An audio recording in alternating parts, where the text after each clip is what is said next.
오늘 아침에 함께 나누실 하나님의 말씀 두 부분으로 나누어 보겠습니다. 누가복음 18장 22절로 27절, 35절로 43절의 말씀입니다. 누가복음 18장 22절로 27절의 말씀 먼저 우리 함께 교독하겠습니다. 누가복음 18장 22절로 27절의 말씀 우리 함께 교독하겠습니다. 제가 먼저 22절 말씀 봉독합니다. 예수께서 이 말을 들으시고 이르시되 내게 아직도 한 가지 부족한 것이 있으니 내게 있는 것을 다 팔아 가난한 자들에게 나눠줘라.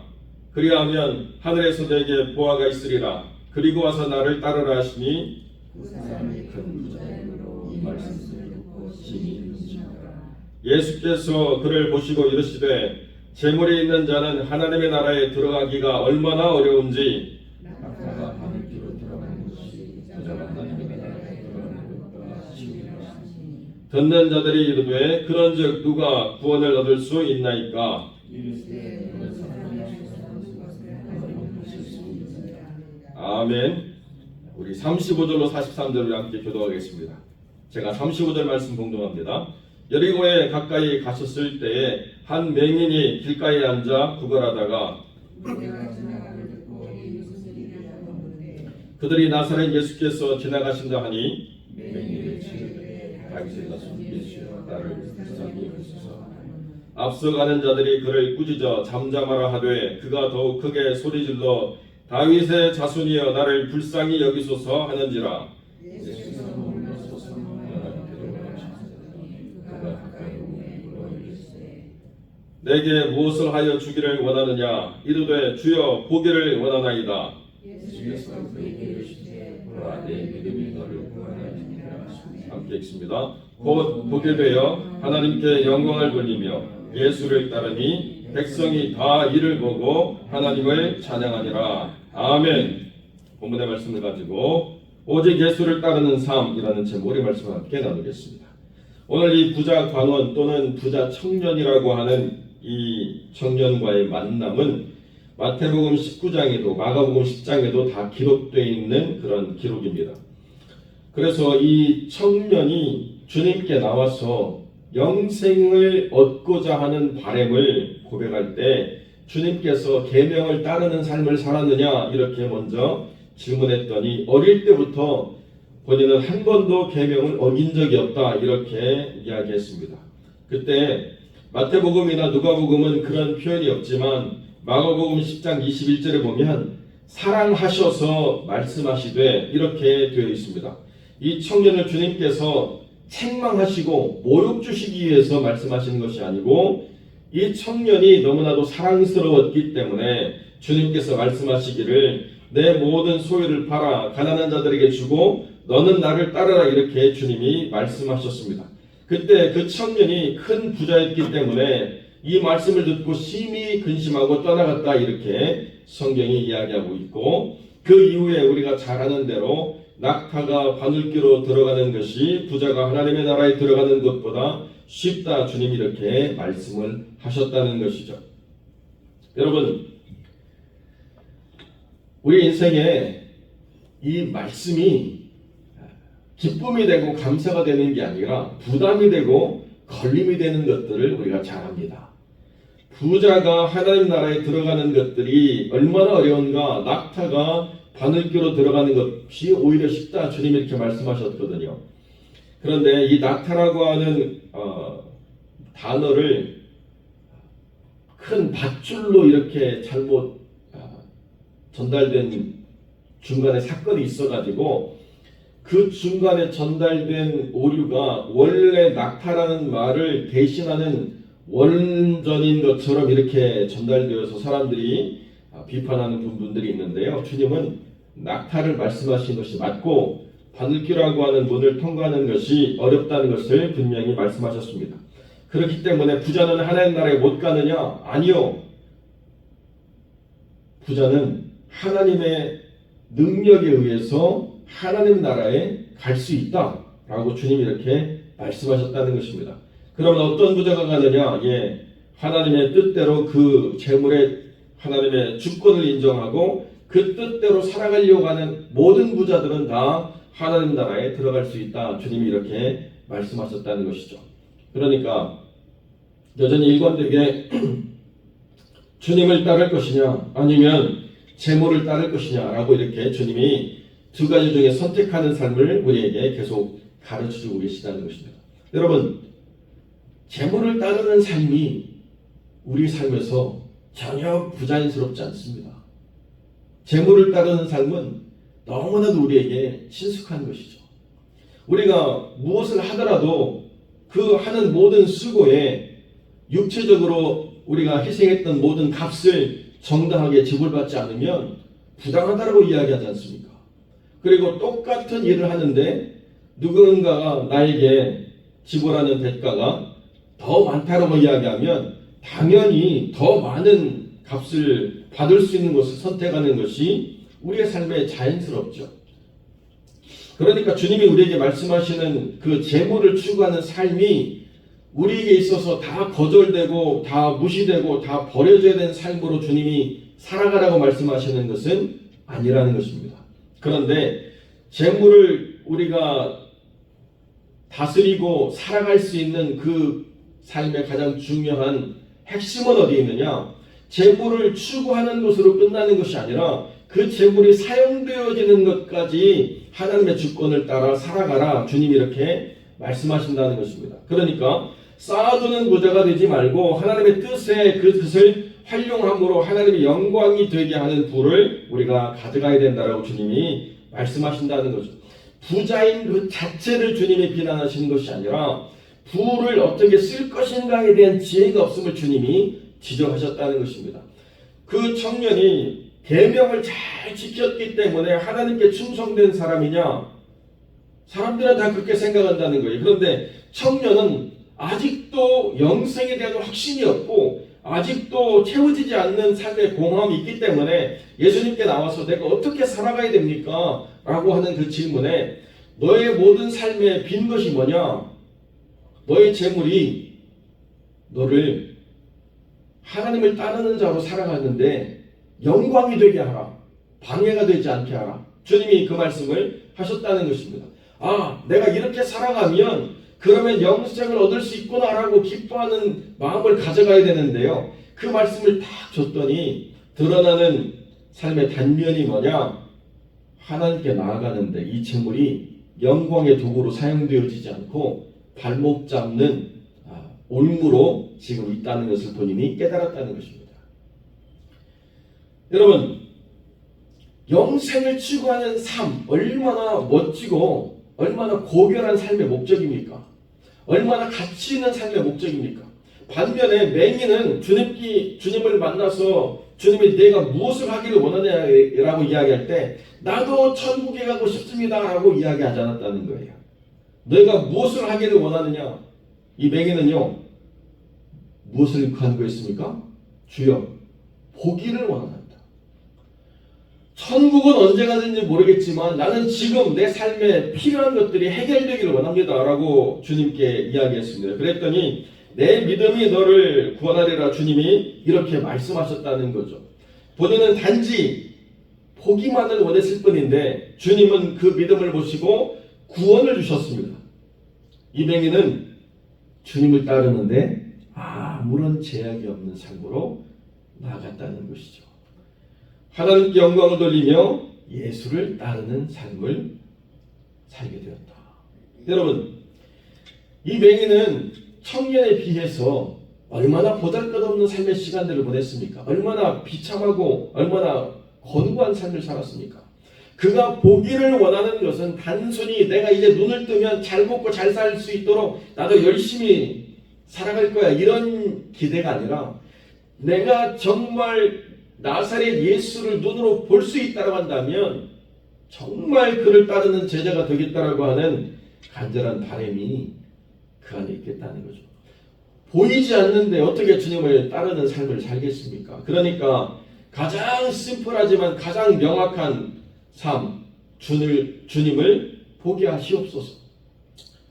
주님이 그 속에 있는 믿음을 통해서 그에게 구원을 허락하실 때 보고 난 다음에 세상으로 향해서 주님께 등 돌리고 나가는 삶이 아니었다는 것이죠.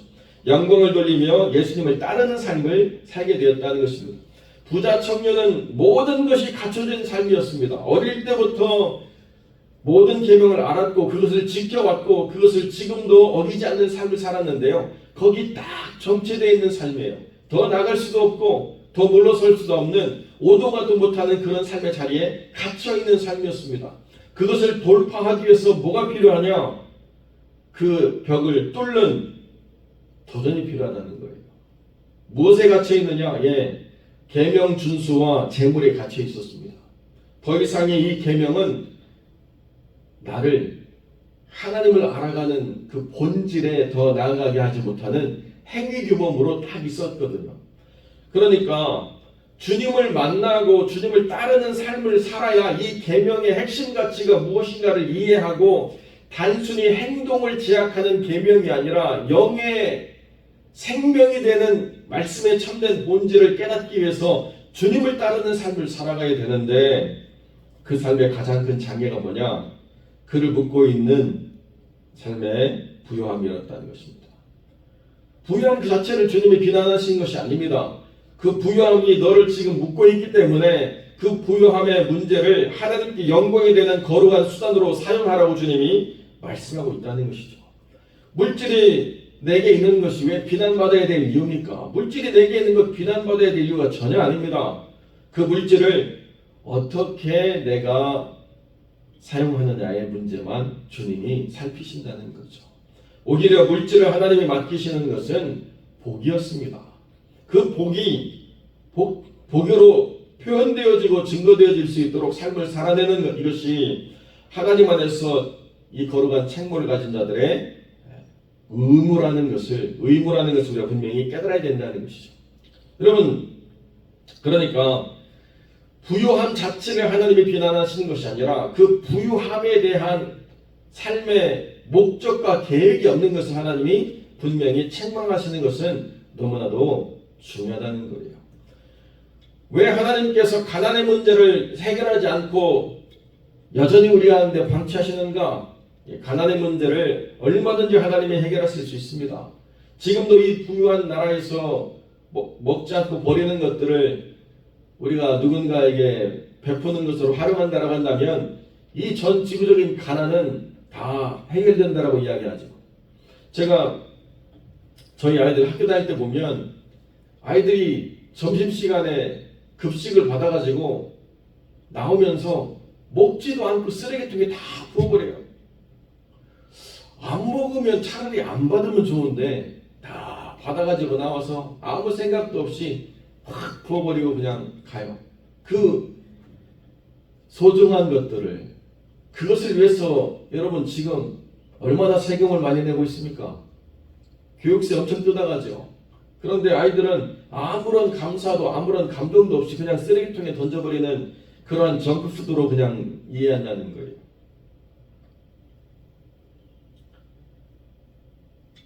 모자라고 없는 것의 값을 누가 지불하느냐? 하나님이 허락하신 복을 가진 자들이 이 땅을 좀 그것을 채우면서 살아오도록 하는 것이 하나님이 이 땅에 세우신 원리였다는 것입니다. 그러니까 똑같은 삶의 시대를 살아가면서 한 청년은 그 부유함으로 인해서 하나님을 따라가는 삶에 장애가 있고, 이 맹인은 가난하고 빈곤한 삶이었음에도 불구하고 아무것도 그를 얽매일 것이 없기 때문에 그 눈이 뜨여지는 순간에 주를 따라가는 삶에 아무런 장애가 없는 삶을 살아갔다고 한다면 누가 더 큰 복을 누리는 자냐? 성경은 우리에게 되묻고 있다는 것이죠. 고민할지언정 우리도 한번 그 복을 쌓아두고 한번 기쁨을 누려보면 좋겠습니다. 생각하는 부분이 우리 안에 전혀 없다고 말할 수 없겠지만은, 그러나 주님은 뭐라고 말씀하시느냐? 쌓아두는 것만이 복이라고 생각하면 우리의 삶을 스스로 망치는 것이다. 그 쌓아두는 것들의 만족을 벗어나서 그것이 쓰여지는 복을 우리가 하나님께 기대하고 또 그것을 활용할 때 하나님은 우리가 축복의 통로로 사용되어지므로 우리에게 허락되어지는 모든 복이 우리를 부패하게 만드는 것들이 아니라 우리를 통해서 하나님을 영화롭게 만드는 거룩한 도구로 사용되어지는 것, 그것이 하나님의 기쁨이 영광인 것을 우리가 깨달아갈 수 있도록 인도하시는 것입니다. 여러분, 지금도 현장에서 얼마나 많은 사람들이 와서 우리를 도우라고 말하는지 이루 말할 수 없는 그러한 빈손들을 내밀고 있습니다. 생면부지의 선교사님들이 계속 기도 요청하시고 선교지 상황을 전달하시고 여러 모양으로 애쓰고 쓰고 가는 분들이 하나님의 도우심을 구하며 하나님 안에 은혜를 간구하는 일들이 얼마나 많은지 모르겠습니다. 지금도 제 카톡에는 여러 현장에서 도움을 구하는 많은 하나님의 사람들의 요청이 있습니다. 어떤 분은 목사님이 한쪽 왼쪽 눈에 암이 생겨가지고 하나님의 은혜를 구한다고 말하고, 사모님은 또 췌장암으로 또 수술 받아야 된다고 이야기하고, 또 어떤 선교사는 지금 사역을 하고 있는데 교회가 다 불타가지고 다시 일으켜야 된다고 이야기하고, 얼마나 많은 사람들이 하나님의 은혜를 구하고 있는지 말할 수가 없다는 거죠. 그때 우리가 가진 것으로 누군가의 그 빈손을 채울 수 있는 삶이 된다라고 한다면 그것이 얼마나 하나님의 기쁨이 될 것인가. 그리고 그런 삶을 살아가면서 나는 이 세상에 있지만 이 세상에 충성하는 자가 아니라 주님을 따르는 자로 살아가고 있다 라는 것을 드러낼 때, 그때 우리가 세상의 소금인 가치를 분명하게 보여줄 수 있다는 것입니다. 사랑하는 성도 여러분, 부자는 천국 못 간다라고 주님 말씀하시는 것이 아닙니다. 지금 당장 모든 것 포기하고 거지 되어서 주님 따르라고 말씀하시는 것이 아니라는 것입니다. 그 부자 청년을 모욕 주기 위해서 주님 말씀하신 것이 아니고 사랑하기 때문에 말씀하셨습니다. 재물이 주님을 따르는 삶에 방해가 되지 말게 하라. 재물이 하나님의 영광을 드러내는 거룩한 도구로 사용되어지게 하라. 나를 따르는 자는 재물이 있든지 없든지 그것에 장애가 되지 않고 그것에 제약을 받지 않고 나를 따르는 자가 된다라고 한다면 주님은 그것으로 충분하다고 말씀하신다는 것입니다. 나를 따르라는 것이 주님의 뜻이에요. 나를 따르라는 것이 주님의 뜻인데 나를 따르지 못하는 것, 그것이 우리가 벗어나야 될 제약이라는 것입니다. 단순히 우리의 삶에 얼마를 가지고 있느냐의 문제로 우리가 우리의 삶을 평가하지 않고 어떻게 이것을 하나님의 나라와 그 영광을 위해서 사용할 것인가. 그것이 물질이든 시간이든 우리의 재능이든 무엇이든 간에 쌓아두지 않고 베풀고 나누는 자로 주 앞에 서서 주님을 따르는 삶을 드러내는 것이 하나님의 영광이라는 것을 우리가 분명히 깨닫고, 우리는 어떤 삶에서도 오직 예수를 따르기로 작정하고 그 어떤 것도 우리를 얽매이지 못하도록 하나님 안에서 그 복음 안에 자유하는 삶을 살아가는 복된 영혼들이 되시기를 주님의 이름으로 간절히 축원드립니다.